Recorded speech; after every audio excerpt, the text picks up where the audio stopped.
Hello everybody, it is I, Captain Kibble, and welcome to my next Let's Play. I know it's been a while, dear viewers, I'm sorry. I have been dealing with quite the pest problem lately. Bed bugs, yes, they've infested not my entire house, because bed bugs are only known to feast on 2 inhabitants of the house specifically. And guess who they've gone to for, dear viewers? Yes, the gentleman himself, I guess they want my blood, and my father, because he sleeps on the floor. I don't know why. No, I want the tutorial off. This is Trilby Notes, the third in the Chiso Mythos series. The following documents are taken from the handwritten notes of Trilby, an STP field operative whose real name remains unknown. Classifier, sorry. Game over. Ah, well, that was fast. Good game, dear viewers. That was lovely. It was fun. It was quite great. See, this is a weird game. How can I explain this to viewers? That was what I thought as I stood and watched Defoe Manor collapse into flaming ash. That ordeal was over. Those 5 days cost us all so much. Philip and AJ paid with their lives. They were the fortunate ones. Jen Fowler was expelled from school for truancy. A bright future in tatters. Simone Taylor took to the battle. Her broadcasts became slurred, her eyes hollow and unwelcoming. She soon vanished from television screens. As for me, I tried to return to life as a cat burglar, but I had been forever tainted by my time spent in that wretched house. The memories of my possession came back in my nightmares. Every night I was there again, in the mansion, staring out through unfamiliar eyes as Philip died at my hands. I became convinced that John Defoe was not at rest, that someday he would return for me. I became so terrified of invisible enemies, that I forgot about the tangible ones. Daily Herald, Trilby caught. God damn it. Too slow. Miserable years after Defoe Manor. A barrage of truncheon blows taught me a harsh lesson in reality. And I woke up in the kind of filthy cell I assumed would be my new home. But then he came, the man from the government with his nervous smile, offering an alternative. The STP, the Special Talent Project. It hadn't been that much earlier that I would have sooner died than entered an obligation with anyone. Least of all, the government. Had Defoe Manor changed me so much? Whatever my reasons, I left my past behind, and resolved to give my new superiors nothing to complain about. I spent a year and a half completing assignments, developing contacts, building a reputation, and then the past caught up. In the summer of 1997, I became concerned about Simone Taylor's mental well-being. The papers were reporting her continual breakdown, and she had become a virtual recluse. I hope I pronounced that right, viewers. I'm sorry. I had no idea if my appearance would assist or hinder. or hinder. I had, after all, deliberately allowed her to think me dead, so yeah, me showing up might not help. Presumably she knew differently now, after the media coverage of my arrest, but I would expect her to be bitter about my subterfuge. I can't read that well, dear viewers, I'm sorry, but the text, I'm running this game in a tiny window to record it, and the text, it doesn't help. On balance, I decided that meeting with an old friend would most likely be beneficial. I came to her apartment building on a warm, stormy night, and braced myself for that encounter. Here we are, dear viewers. Yes, this game has a completely different control scheme, unlike the others. Oh dear, you move up and down with the arrow keys, and now you type what you want to do. Now then, shall we do this? Let's see. I had with me lockpicks. I'm forgetting how to do this. How do I type things in? Oh, open door. Basic security measures ensure that it was impossible. Alright. Knock. I knocked sharply upon Simone's door. Knock again. I didn't understand the word again. Yes, Yahtzee Croshaw did something odd with this game. The controls are... It's like those old adventure games where you had to type everything and guess. Like this. I don't understand the word fuck. Yes, you had to type and pray you knew what you were typing. Lock, pick, door. Alright, knock again. Still no response. The doorman had assured me Simone was in. I decided it was time to enter by my own methods. Lockpick door. That didn't make sense to me. Okay, Trilby, what do you want to do? Pick lock. A reason that Simone could have been in trouble, and even if she wasn't, then at worst I was only playing to my reputation. I spent a few minutes feverishly picking the lock, then let myself in. It's funny, I actually have a lock-picking kit around here. Don't know why, but I have one. Oh dear. Where am I? Hello? Oh, there I am. I can see myself. Let's see. Open blinds. I pulled open the blind. Oh, there we go. Oh. Oh dear. Is that what I think it is? Look. Body. The body of the floor was undoubtedly Simone. I felt for a pulse and my hands came back away stained with long cooled blood. Oh dear. My fingers traced the outline of a large wound in her torso, slashed by a big weapon wielded by a big assailant. I called for an ambulance, as futile as it would be, and left before they could arrive. Due to me being a clear murder suspect again, I was relieved from duty for the week. It took for the Ministry of Occultism to inspect the flat and confirm supernatural activity. I'm sorry, the Ministry of Occultism. My superior simultaneously apologized and assigned me to investigate if there was a connection to the Defoe Manor incident. Merely reading those 3 words, capitalized on the front of a loose leaf file, brought the nightmares back with more intensity than ever. Sure enough, a field agent reported that looters had discovered and sold several artifacts from the mansion, including the wooden idol that housed John Defoe. Soul. How did they not get possessed? Were they wearing gloves? No, I guess burned building, you gotta go in there with gloves. To my surprise, no murders had been reported or committed by anyone who had come into contact with that accursed trinket. I did not find this reassuring. I quickly advised James Fowler to go into hiding. He was stunned, but agreed. The boy had sense, and still respected my judgment.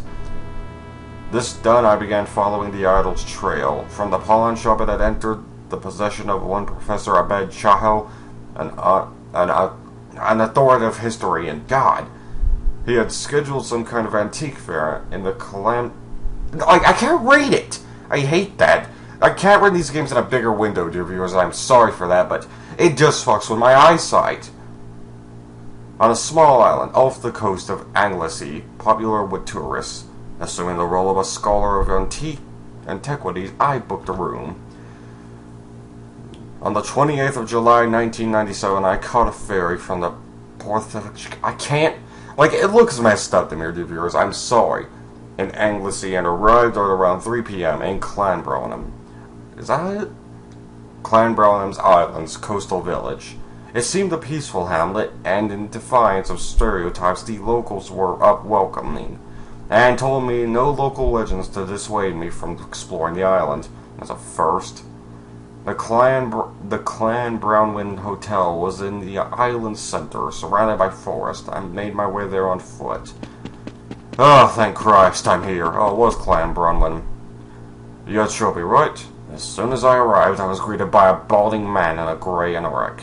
I wondered if I was expected to know who he was. That depends. My name's Lankman. I'm with the Ministry of Occultism. Oh, nice to meet you. I thought the Ministry were clear on the fact that I was handling this on my own. Are you an FBI of occult? Maybe there are still people who don't trust you, Trilby. Yeah, you got me there. What? I rose the ranks. I haven't stolen anything since I joined the STP. That you know of. I've stolen a lot. Your colorful past is not what concerns my superiors. It hasn't gone unnoticed that your history with the Defoe wraith influences your psychology. I'm sure you resist it, but it could still cause you to act irrationally, disobey orders. Everyone just feels a little safer with someone else on the ground. Well, I do feel a lot safer knowing someone who works with the occultism is here. You can rest assured that I will endeavor to maintain absolute professionalism on this assignment. Nevertheless, I have my orders. Thank you, Father. Are you a priest? I would suggest we keep out of each other's way, then, and pursue separate investigations. But I thought you were going to hang out with me, Lankman. I'm sure I don't want to get mixed up in our reunion. Lankman, come on! Lankman! I watched him disappear around the corner of the building. I very much doubted that Lankman and I would become friends. Oh, but I liked him. He was nice. The Clan Brownman Hotel lobby was a warm welcome. The building was certainly well maintained, and yet there was something about it that nagged at the back of my mind, quickening my pulse. I dismissed the sensation, an act which, in retrospect, I would come to regret. Yes, dear viewers, this game is a lot of dialogue. Good evening, Terrence Railby. I have a reservation. Ah, yes, you're here for the antique fair? Yes, ma'am. Might I say you have a lovely hair. I'll put you in a room 3C on the 3rd floor if you'd just like to sign the check-in box. Alright, dear sir. Oh, Beth Ann, I'm just letting you know I'll be having dinner in my room today. That's absolutely fine, Professor. This, I decided, was what they call a golden opportunity. Now, I'll just reach over and steal his wallet. Oh, right. Not thief. I'm gonna have to not steal everything nailed down. This isn't that kind of adventure game, dear viewers, but I will steal a lot of stuff that isn't nailed down. Professor Chahel. Yes? I'm afraid you have me at a disadvantage. Oh, I'm well aware. Railby. Terrence Railby. We met at the Southerberries a few months ago. Oh, you don't remember me. That's quite a shame. No, of course I do! Terry Railby, how have you been? It's Terrence. The astute reader had already guessed that both Terrence Railby and the previous meeting were utter fiction. I had spent some time studying Chahel's movements and habits. He was, by all accounts, absent-minded, and that was something I could use. I'm well, thanks. I was hoping I'd run into you. I've heard interesting things about the items you're showcasing here. You remember I do freelance scouting for some wealthy collectors who pay handsomely, mind? Yes. Well, a client of mine has expressed an interest in relics from Defoe Manor in Buckinghamshire. I hope I'm saying that right. He's been on my back for a while about it. Between you and me, he seems pretty obsessed. Yes, I am. What remained of Professor Chahel's suspicion melted away from his expression as the opportunity to make money entered the conversation. Alright, Mr. Farnsworth, how can we talk business? Well, I'm sure I wouldn't want to damage your professional status. Oh, I'm sure. Would you like to come up to my room for drinks? Oh, that'd be lovely, good sir. Oh, I don't want to impose. No imposition at all. Please follow me. Well, I'm not a gentleman to turn down free liquor. Ah, thank you, ma'am. Please lead the way, Professor. It's like a black Professor Utonium. Oh, hello. Abed, who's your friend? Oh, let me introduce you. This is my personal assistant, Sayabon. I hope I'm saying that right. She accompanies me on most of my excursions. Sayabon, this is Mr. Railby, an old acquaintance. He's looking for information on Defoe Manor's artifacts. Oh, really? Him and half the people we meet. What is it about that place? Never underestimate the attraction of a mystery, my dear. Well, as a gentleman, I need to solve puzzles. Please take a seat. Terry, I'll be right with you. Is that the television you're going to mess with? It's quite a nice hotel room, though it does look like a blow-up couch. So interested in ghost stories? This girl struck me as a forceful personality. I gave the matter some thought before replying. Not really. I'm just scouting on behalf of a client, like I told the professor. You know, it's strange to see someone as young as you in the antiques trade. I'm just a businessman! And come to think of it, I thought that only old men dressed like that. Oh, you've wounded me. No offense, mate. You wounded me! None taken, good ma'am. I didn't catch your last name. It's O'Malley. Sayabon O'Malley. Couldn't be more Irish if I tried, could it? Oh, you have me there, good ma'am. Sorry to keep you waiting, dear boy. Now then, what shall we talk about? Oh, well, you dear viewers, you control the conversation and type things, but again, this game has, to say the least, I'd consider it the worst controls, but it's not the worst game in the series. Now then, ask Abed about Defoe Manor. Okay, I guess I spelled that wrong. Ask Abed about Defoe. So, I understand you came into possession of artifacts from Defoe Manor. Oh, I put one too many N's in there, sorry. Yes, indeed. It was astonishing to me that such artifacts existed at all. The whole place burned to the ground. How'd you get a hand on them? Did you hear about the Defoe Manor incident? I was experiencing a sick feeling that I had not felt for quite some time. Oh dear, I'm losing consciousness. Your assistant has wounded my clothing taste too extremely. The last I had felt it was while standing at the gates of another country mansion. Not long after the Defoe Manor, preparing to break in. Recalling those 5 wretched days churned my stomach with fear, turning what had once been the joy of thievery into an exercise in anxiety. Hey, that sounds like the Five Nights at Freddy's experience! Fucking pay me, I'm done, that's the whole video. Discussing it brought that feeling back, the act of feigning ignorance, while visions of welding masks and machetes flooded my mind's eye, worsened them. I heard something on the news. And it's been on the news again lately since that Taylor woman died. Oh, it was quite a shame, I say. A lot of silly talk about how the paranormal has been around, so the true facts are near unreachable. I'm sure the Ghostbusters can help us. But the point is, some enterprising fellows picked up on 1 or 2 undamaged items from the ruins. Furniture, books, an ugly little travel figurine. And I took them off their hands, purely out of curiosity, of course. So, were there any particular items your client is interested in? Yes, there is one, dear sir, but before we go on, I have to say something about Five Nights at Freddy's. I didn't make that joke out of a cheap shot. I think the Five Nights at Freddy games are good one-time run-throughs. First game, that was good. No replay value still, because you heard it all.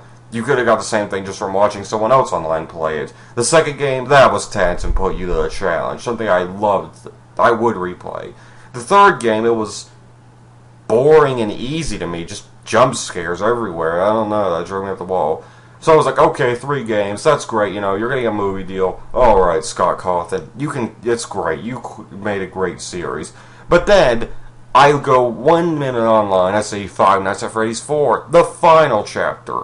And any respect I had for the series immediately went out the window. Because I don't want to sit in another chair with the same mechanics, with the same busted door, hoping to God I don't get jump scared again, and laughing at how bad the models. I'm sorry, dear viewers, that's a rant, but that's just my opinion on Five Nights at Freddy's. The only reason I have any of the games is because of my dear editors gifting me them, and I thank you again. Now then, let's continue the game, shall we? Ask a bit about Idol. Tell me, does a huge man in a welding mask and leather apron mean anything to you? Not really. Should it? Am I getting expected again by pest control? It's a small African figurine that my client wants me to look into. Resembling a rather ugly tribal god, you'd say. That old thing?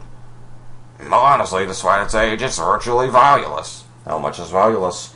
That's what I said, but my client is very insistent. He'll pay handsomely. He's interested in the paranormal, and the idol features in some of the more unlikely accounts of the Defoe Manor incident. Well, I don't suppose I should ask questions. If this man of yours wants to take it off my hands, money's money. I don't have it on me right now. It's being kept in a hotel safe. Oh, hotel safes. I always love those things. Perhaps we can work out a deal after the fair. I had intended to display it with the other Defoe artifacts. Inwardly, I just wanted to get this mission completed as fast as possible. But I didn't want to risk suspicion, or giving off the wrong impression. That would be fine, good sir. So, just out of interest, what else have you picked up from the mansion? Yeah, odds and ends, basically. Some silverware and ceramics, most of a burnt rocking chair. And that painting, of course. Painting? A landscape from a wall in the mansion's lounge. Oh, you mean that one? Of little artistic value, but the artist features prominently in Defoe Manor's colorful history. Matthew Defoe, correct? That's him, yes! Bethann, she runs the hotel. She asked if she could display it in the lobby. Instantly, I recalled the sick feeling I had felt in the lobby. I had seen the painting, but I paid a little heed. Oh, are you alright, Mr. Trilby? You've gone rather pale. What? Good ma'am, I'm sorry. I was just distracted by my thoughts for a moment. I need a drink. A lot. Lost in history, eh? Something like that. Horrifying Mr. Trilby? The hell was that, good ma'am? What the hell was what? You were just saying that and you went all stiff like you'd seen a ghost. No, I didn't see a ghost. I saw a demon. You didn't see it. The room got all fucked up. See what, Mr. Trilby? I'm sorry, I have to go. Something's wrong. Oh, well, we won't keep you then. Well, see you later, maybe. I do like your hair. Oh, I'm already having horrific flashbacks. My head was spinning, and a sudden nausea churned in my gut. Sorry, but again, there was blood in there. I'm pretty sure there was at least one dead body. And I swear to God, Slenderman was standing across from me. The world seemed to be pulsating, the corners of the room wavering like a heat haze. Oh. Oh my. You may say I imagine these things, and I thought that must have been the case. Was I going out of my mind? Was this hotel really changing into some nightmarish twin? Was I the only one who could see it? If I was hallucinating, it was too complex. The harsh wooden floor beneath my feet felt real enough. The horrendous stench of rotting flesh that reached my nostrils could not have been conjured by my imagination. I decided I had to find John Defoe's idol as soon as possible. If not that, then at least the painting Chahal had mentioned. I was convinced that some connection lay between Defoe Manor and the sudden madness. Oh God, you know, this does bring up something on me I've been thinking about for a while, and that's the topic of depression. The body is here, his soul is not. Well, shit, that's great. Where's his body? I mean, his soul. Depression is something that can cause varying effects on people, but depending on how bad it gets, it can cause, well, hallucinations, which I've been down that road, dear viewers. I have been down that road. The second I hit one hallucination, I went to the doctor and got prescribed, but whatever it was, I've never been able to figure out to this day. The hallucination was of me standing in the living room, but I was sitting in front of me, and I couldn't get the me standing there to move at all. I tried everything until I wound up just starting to abuse him, and then it resulted in me inevitably just finally snapping and getting a knife. The second I stabbed the clone, I woke up and it was 4 a.m. in my room. Needless to say, I have not told any of these nightmares. Yes, no, I'm not going to run. I must calmly persuade this like a gentleman. I'm not going to run, even though... Is that a body or is that a cat? No. But depression is something that's manifested in a lot of people's minds, and to be honest, antidepressants did help. The lobby, too, had been tainted, and the painting I saw was absent. Presumably, it only existed in the hotel's normal form. If that was the case, I needed to find a way back there, or to spell this hallucination if this truly was all in my mind. At this stage, I was beginning to wonder if this really was all John Defoe's doing. It didn't seem his style, somehow, but what other evil could possibly be this culprit? Oh dear, is that the hotel worker? But yeah, depression is... How can I explain? Look, body. Someone had been tied down to the altar, flayed, and had their innards removed. By the looks of the horrible claw marks and broken fingernails, they had been alive at least part way into the procedure. Depression... The antidepressants they prescribe, they don't... See, the brain misses one key thing, and there's a body in the bathroom. Oh, I'm gonna go in there. Open door. Oh, I won't be here. Let's see. Open door. I keep thinking I have to hit space to open it. You see, the thing is with depression, it's affected by your serotonin levels. Your serotonin is what controls your mood in your brain, you know, your happiness, your joy. I think I've talked about it with most of my time on... I want to say I talked about it at least once in Mega Man Legends, but maybe I did, maybe I didn't, but basically, that doesn't give you more serotonin. It tricks your brain into thinking you have more serotonin than you do. The tables were universally hidden underneath tablecloths, yellowed and sinking with age. There was a plate of rancid meat on the center one, adding the evil stench to the air. Take meat. I tore off a lamp of meat to take with me. If I came up against anything hostile and carnivorous in this place, it would help to have something other than myself to offer it.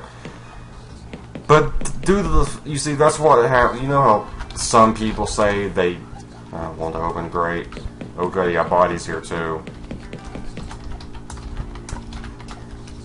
The body had been completely flayed and still glistened wetly with blood. The hands and one of the feet were held in place around the door with 6-inch nails. How am I gonna rip that off? And that's the thing. That's why some people say they're not depressed, but they're not happy either when they get their antidepressants. Because that's just one of the things. That's since it's just tricking your brain with the serotonin, it might not work, and you can't just stop cold turkey because there's worse symptoms that might happen. You might have worse problems. Your depression could increase. That's the problem. You gotta slowly wean yourself off. Either way, it's quite an annoying substance. Well, these doors are stuck shut. I can't do anything. Oh, but yeah, sorry for that little rambling, but depression is a serious matter. I've seen a lot of people go down that road and never recover. It certainly was a depressing sight. They were all people I could respect, but they just suddenly lost it. I don't know what to do about them anymore. Open door. Ah, good. Yes, this room has not changed at all. But with that out of the way, dear viewers, I think it's time to end this part off here. I hope you all have a good day and take care. Oh, God, stop the damn whispering!